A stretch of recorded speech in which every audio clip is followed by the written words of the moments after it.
উচ্চ দক্ষতা সম্পন্ন ৩টি ক্যাটাগরির বিদেশি পেশাজীবীদের বেতন কাঠামোয় বড় পরিবর্তনের সিদ্ধান্ত নিয়েছে মালয়েশিয়া সরকার।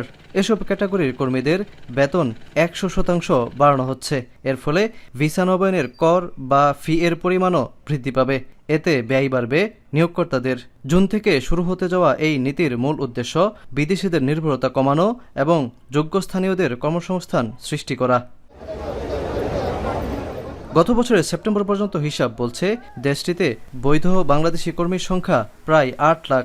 নতুন নীতিমালার প্রভাব বাংলাদেশি সহ সাধারণ বিদেশি কর্মীদের উপর পড়বে না। ফলে নির্মাণ, উৎপাদন, কৃষি বা সেবা খাতে কর্মরত শ্রমিকরা আগের মতোই বিদ্যমান বেতন কাঠামোর আওতায় থাকবেন। এতে বাংলাদেশের গুরুত্বপূর্ণ এই বৈদেশিক শ্রমবাজারে নেতিবাচক প্রভাব পড়বে না বলেই মনে করছেন প্রবাসীরা। বাংলাদেশি যারা এখানে কর্মসংস্থান বা কর্মে আছে তাদের সবাই তো মোটামুটি 99% আর শ্রমিক বিষয় থাকে, তাদের উপরে কোনো প্রভাব পড়বে না। এগুলোর ভিতরে বিভ্রান্ত না হয়ে অবশ্যই আমাদের যা সাধারণ কর্মী আছে তাদের উপরে কোনো প্রভাব ফেলবে না। তারা তাদের মতো কাজ করে যাবে, ইনশাআল্লাহ তাদের ন্যায্য মূল্য তারা পাবে। এদিকে নতুন নীতিমালার আওতাভুক্ত প্রবাসীরা মনে করেন স্থানীয়দের স্বার্থ রক্ষায় মালয়েশিয়া সরকার যে কোনো সিদ্ধান্ত নিতে পারে। তবে অর্থনৈতিক উন্নয়ন ও বিভিন্ন খাতে উৎপাদনশীলতা বজায় রাখতে উচ্চদক্ষ বিদেশি কর্মীদের চাহিদা ভবিষ্যতেও অব্যাহত থাকবে।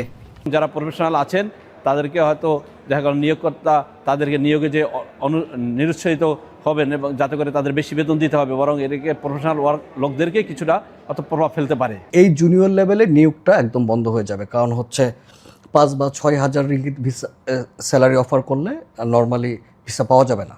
মিড লেভেল বা সিনিয়র লেভেলে কোনো প্রবলেম হবে না, there will be no impact at all. ঠিক আছে, কারণ তাদের স্যালারি সবারই প্রায় 10,000-এর উপরে মিনিমাম স্যালারি এখানে।